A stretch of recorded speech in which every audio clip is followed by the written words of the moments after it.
13 अप्रैल 1919 इतिहास के पन्नों में दर्ज एक ऐसी तारीख जिसका जिक्र आते ही आज भी रूह कांप जाती है। वो बैसाखी की शाम थी, लेकिन उस दिन पंजाब के आसमान में खुशियों का सूरज नहीं बल्कि मौत का अंधेरा छाया था। अमृतसर का जलियांवाला बाग बाहर से देखने पर यह सिर्फ एक बागीचा लगता है, लेकिन इसकी मिट्टी को अगर आप गौर से देखें तो शायद आज भी आपको इसमें खून का रंग नजर आएगा।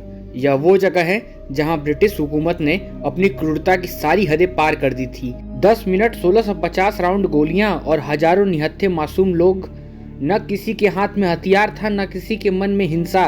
वो सिर्फ अपनी आवाज उठाने आए थे और कुछ तो सिर्फ बैसाखी का मेला देखने आए थे।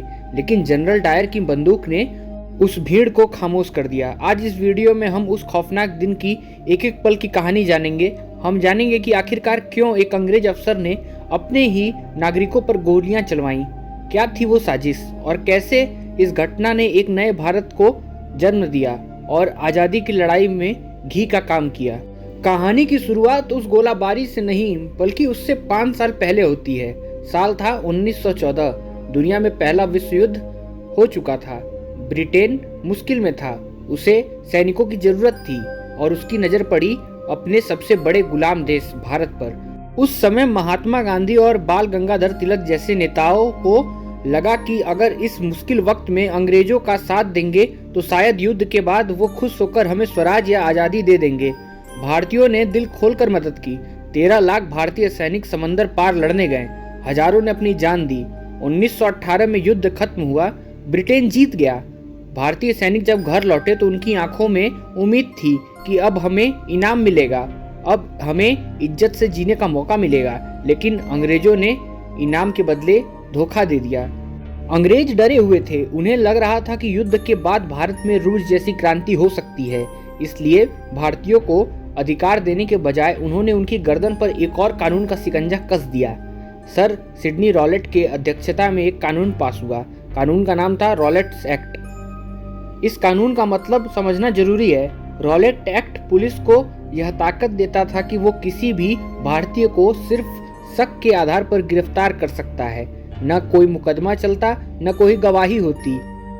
मोतीलाल नेहरू ने इसे कहा था, न दलील, न वकील, न अपील। पूरा देश गुस्से से उबल पड़ा।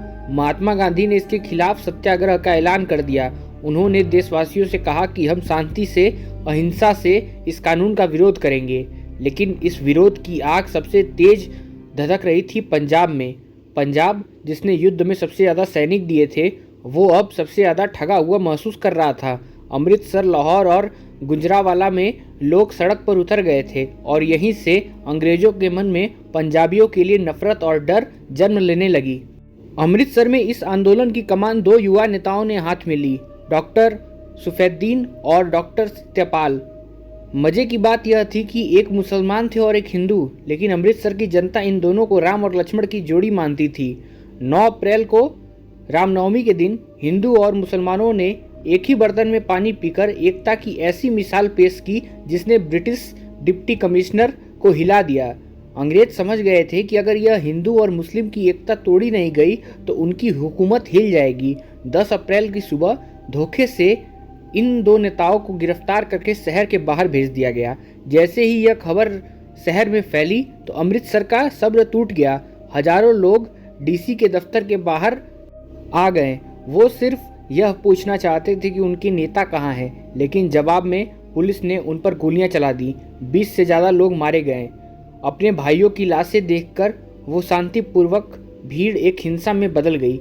गुस्से में पागल भीड़ ने सरकारी इमारतों को आग लगा दी। 5 अंग्रेजी अधिकारियों को मार डाला। यह हिंसा गलत थी, बहुत गलत थी, लेकिन इसने अंग्रेजों को वो मौका दे दिया जिसका वो इंतजार कर रहे थे, बदला लेने का मौका। अमृतसर के हालात बेकाबू होते देख प्रशासन ने सत्ता एक फौजी अफसर के हाथ में सौंप दी। 11 अप्रैल की रात जालंधर से ब्रिगेडियर जनरल डायर अमृतसर पहुंचा। यह वो आदमी था जिसे भारतीयों से नफरत थी। उसे लगता था कि भारतीय सिर्फ ताकत की भाषा समझते हैं। डायर ने आते इस शहर को छावनी में बदल दिया। उसने एक अजीबोगरीब हुक्म जारी किया। जिस गली में अंग्रेजी अफसर को मारा गया था वहां से पेट के बल रेंगते हुए जाना था। जो खड़ा होकर चलता उसे कोड़ों से मारा जाता। यह सजा नहीं थी, यह एक पूरा कौम को जलील करने की साजिश थी। फिर आया 13 अप्रैल का दिन, बैसाखी। पंजाब के गांव से हजारों किसान, बच्चे, बूढ़े, महिलाएं अमृतसर आए थे। उन्हें शहर के तनाव का अंदाजा नहीं था, वो तो सिर्फ गुरु के दर्शन और मेला देखने आए थे। सुबह डायर ने शहर में कुछ हिस्सों से ऐलान करवाया कि कोई भी जुलूस नहीं निकालेगा, कोई भी 4 से ज़्यादा लोग एक जगह इकट्ठा नहीं होंगे। लेकिन साजिश तो देखिए, यह ऐलान स्वर्ण मंदिर और जलियांवाला बाग के पास किया ही नहीं गया, और जो ऐलान हुआ था वो अंग्रेजी या उर्दू में नहीं था, जिसे आधे गांव वाले तो समझ ही नहीं पाए। दोपहर के 3 बजते बजते जलियांवाले बाग में करीब 20,000 लोग इकट्ठा हो चुके थे। कुछ लोग रॉलेट एक्ट के खिलाफ भाषण सुन रहे थे, तो हजारों लोग ऐसे ही एक दूसरे को देख रहे थे और घूमने आए थे। माहौल शांत था, हंसी मजाक चल रहा था, ताश खेला जा रहा था। शाम के 4 बजे डायर को खबर मिली कि बाग में हजारों लोग इकट्ठा हैं। उसे लगा कि यह उसके हुक्म की मनमानी है। वो आग बबूला हो गया। उसने अपनी पुलिस फोर्स तैयार की, लेकिन उसने जानबूझकर कोई एम्बुलेंस साथ नहीं ली। क्यों? क्योंकि उसका इरादा घायलों को बचाना नहीं था। शाम के 4:30 बजे डायर अपनी गाड़ी के काफिलों के साथ जलियांवाला बाग की सकरी गली के बाहर पहुंचा। उसके साथ 50 सैनिक थे, 25 गोरखा और 25 बलूच। उनके हाथ में राइफल थी। डायर बाग के अंदर दाखिल हुआ। वहां सिर्फ एक ही मुख्य रास्ता था जो बहुत सकरा था। डायर ने अपने सैनिकों को उसी रास्ते पर तैनात कर दिया। अब बाहर निकलने का कोई रास्ता नहीं बचा। भीड़ ने सैनिकों को देखा, लेकिन कोई नहीं डरा। उन्हें लगा कि सैनिक सिर्फ डराने आए हैं, शायद हवाई फायर करेंगे। वहां मौजूद नेता हंसराज ने माइक से चिल्लाकर कहा, डरने की जरूरत नहीं है, सरकार निहत्थों पर गोली नहीं चलाती। लेकिन वो गलत थे। जनरल डायर वहां बात करने नहीं आया था। उसने भीड़ को कोई चेतावनी नहीं दी, उसने किसी को हटने के लिए नहीं कहा। उसने सिर्फ अपने सैनिकों की तरफ देखा और एक ही शब्द बोला, फायर। जैसे ही डायर के मुंह से फायर शब्द निकला, एक पल के लिए सन्नाटा छा गया और फिर शुरू हुआ वो तांडव जिसने इंसानियत को शर्मसार कर दिया। पहली कतार में खड़े गोरखा और बलूच सैनिक ने ट्रिगर दबा दिया। धाएं धाएं धाएं गोलियां चलने लगी। भीड़ को लगा शायद यह हवाई फायर है, शायद डराने के लिए है। लेकिन जब पहली कतार में खड़े लोग खून से लथपथ हो गए और जमीन पर गिर पड़े, तब लोगों को एहसास हुआ कि यह मौत उनके सामने खड़ी है। भगदड़ मच गई। 20,000 लोग और बाहर निकलने का रास्ता भी एक। लोग चीख रहे थे, रो रहे थे। कोई अपने बच्चों को सीने से लगाए भाग रहा था, तो कोई अपने बुजुर्ग पिता को खींच रहा था। भीड़ पागलों की तरह उस सकरे रास्ते की तरफ भागी जहां से वो आए थे। लेकिन वहां तो साक्षात यमराज खड़े थे।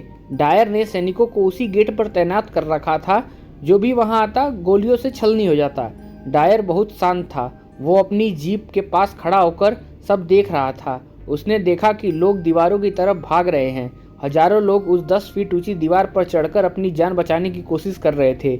डायर ने अपनी छड़ी से इशारा किया, हुक्म दिया, उधर गोली चलाओ जहां भीड़ सबसे ज्यादा है। सैनिक मुड़े और दीवारों पर चढ़े हुए लोगों को निशाना बनाना शुरू कर दिया। जो ऊपर चढ़ता उसे गोली लगती और वो नीचे गिर जाता। लाशों पर लाश गिरने लगी। धरती का रंग मटमैला नहीं, लाल हो चुका था। जब दीवारों से भागने का रास्ता बंद हो गया तो लोगों की नज़र बाग में एक तरफ मौजूद एक पुराने कुएं पर पड़ी। उन्हें लगा कि गोलियों से अच्छा है कि कुएं में कूद जाएं, शायद जान बच जाए। एक आदमी कूदा, उसके ऊपर दूसरा, फिर तीसरा। देखते ही देखते वो कुआं पानी से नहीं, जिंदा इंसानों और लाशों से भर गया। आज उसे शहीद कुआं कहा जाता है। जब बाद में लाशें निकाली गईं तो सिर्फ उस कुएं से 120 से ज़्यादा शव निकले थे। गोलीबारी रुक नहीं रही थी। 1 मिनट नहीं, 2 मिनट नहीं, यह कत्लेआम पूरे 10 मिनट तक चलता रहा। सैनिकों को रिलोड करने का वक्त मिलता और वो फिर फायर करने लगते। डायर ने तब तक गोलीबारी बंद करने का हुक्म नहीं दिया। कुल 1650 राउंड गोलियां चलाई गईं। हर एक गोली ने किसी न किसी के जिस्म को भेद दिया, किसी न किसी के सपने को भेद दिया। शाम के करीब 5 बज चुके थे। धुआं और बारूद की गंध से हवा भरी हुई थी। अचानक गोलियां चलनी बंद हो गईं, लेकिन अब वहाँ सन्नाटा नहीं था। वहाँ थी कराहने की आवाज़, तड़पने की आवाज़। जनरल डायर ने अपनी घड़ी देखी। उसका काम पूरा हो चुका था। उसने एक बार भी मुड़कर उन घायलों को नहीं देखा। उसने अपने सैनिकों को इकट्ठा किया, अपनी गाड़ियों में बैठा और वहां से चला गया। पीछे छोड़ गया हजारों लाशें और हजारों घायल लोगों को जो वैसे ही खून में लथपथ पड़े रहे। लेकिन जुल्म अभी खत्म नहीं हुआ था। डायर का असली क्रूरता तो अब शुरू हुई थी। शहर में कर्फ्यू लगा हुआ था। डायर ने ऐलान कर दिया था कि रात 8 बजे के बाद कोई भी घर से बाहर नहीं निकलेगा। अगर कोई दिखा तो उसे गोली मार दी जाएगी। जरा सोचिए उस मंजर के बारे में। बाग के अंदर हजारों लोग घायल पड़े हैं, किसी का पैर टूटा है, किसी के पेट में गोली लगी है। वो पानी मांग रहे हैं, पानी पानी कर रहे हैं, लेकिन उन्हें पानी देने वाला कोई नहीं था। बाग के आसपास रहने वाले चीख सुन रहे थे, लेकिन मदद के लिए बाहर आने की हिम्मत नहीं जुटा पा रहे थे, क्योंकि बाहर निकलना मतलब मौत। वो रात अमृतसर के इतिहास की सबसे लंबी और काली रात थी। पूरी रात घायल लोग खुले आसमान के नीचे तड़पते रहे। कई लोग तो शायद बच सकते थे, वो सिर्फ इसलिए मर गए क्योंकि उनको समय से इलाज नहीं मिल पाया। उन्हें एक घूंट पानी नहीं मिला। कुत्ते और गीदड़ शव के पास मंडराने लगे थे। इंसानियत उस रात उस बाग की चारदीवारी के अंदर दम तोड़ रही थी। रतन देवी नाम की एक महिला की कहानी दिल दहला देती है। वो पूरी रात अपने मरे हुए पति के शव के पास बैठी रही, हाथ में एक बांस की लाठी लेकर, ताकि वो कुत्तों को अपने पति के लाश से दूर रख सके। अंधेरा, सन्नाटा और चारों तरफ बिखरी हुई मौत। उस एक रात ने उन लोगों की आत्मा को हमेशा के लिए छलनी कर दिया था। अगली सुबह जब कर्फ्यू हटा तो लोग पागलों की तरह बाघ की तरफ दौड़े। अपने बेटों, अपने भाइयों, अपने पतियों को ढूंढना शुरू किया। मंजर ऐसा था कि पत्थर दिल इंसान भी रो पड़े। जमीन पर इतना खून था कि कीचड़ बन गया था। अंग्रेजी हुकूमत ने बेशर्मी की हद पार कर दी। उन्होंने कहा कि सिर्फ 369 लोग मारे हैं, लेकिन यह एक झूठ था। पंडित मदन मोहन मालवीय ने अपनी जांच की और बताया कि मरने वालों की संख्या 1000 से भी ज़्यादा थी। 1500 से ज़्यादा लोग घायल थे। ऐसा कोई घर नहीं था अमृतसर में जहां से रोने की आवाज़ न आ रही हो। इस नरसंहार की खबर को दबाने के लिए बहुत प्रयास किए गए। पंजाब में सेंसरशिप लगा दिया गया, लेकिन धीरे धीरे यह खबर पूरे देश और दुनिया में फैल गई। ब्रिटेन की संसद में भी हंगामा हुआ। दबाव में आकर सरकार ने एक जांच कमेटी बिठाई, हंटर कमीशन। जब जनरल डायर को इस कमीशन के सामने पेश किया गया तो उसे अपने किए पर जरा भी अफसोस नहीं था। कमीशन ने उससे पूछा कि आपने भीड़ को बिखरने का मौका दिया? डायर ने अकड़कर जवाब दिया, नहीं। मैं चाहता तो उन्हें बिना गोली चलाए भी हटा सकता था, लेकिन तब वो मुझ पर हंसते। मैं उन्हें सबक सिखाना चाहता था। मैं पंजाब में खौफ पैदा करना चाहता था। उसने यह भी कहा, अगर मेरे पास और गोलियां होती तो मैं और चलाता। मेरा फर्ज था कि मैं बाग में भीड़ को कुचल दूं। उसे कोई पछतावा नहीं था। उसे लगा उसने ब्रिटिश राज को बचाया है। और सबसे शर्मनाक बात यह थी कि ब्रिटेन के कई लोग ने उसे हीरो माना। उसे इनाम दिए गए, उसे सम्मानित भी किया गया। द बुचर ऑफ अमृतसर अंग्रेजों के लिए सेवियर ऑफ पंजाब बन गया। लेकिन डायर यह भूल गया था कि उसने जिन गोलियों से भारतीयों को मारा था, उन गोलियों ने भारतीयों के दिलों में डर नहीं बल्कि आज़ादी की एक ऐसी आग लगा दी जो अब बुझने वाली नहीं थी। जलियांवाला बाग के उस खूनी शाम ने भारत को हमेशा के लिए बदल दिया था। जो गोलियां वहां चली थीं, उन्होंने सिर्फ शरीरों को नहीं छेदा था, उन्होंने भारत के उस भ्रम को भी तोड़ दिया था कि अंग्रेज हमारे दोस्त हो सकते हैं।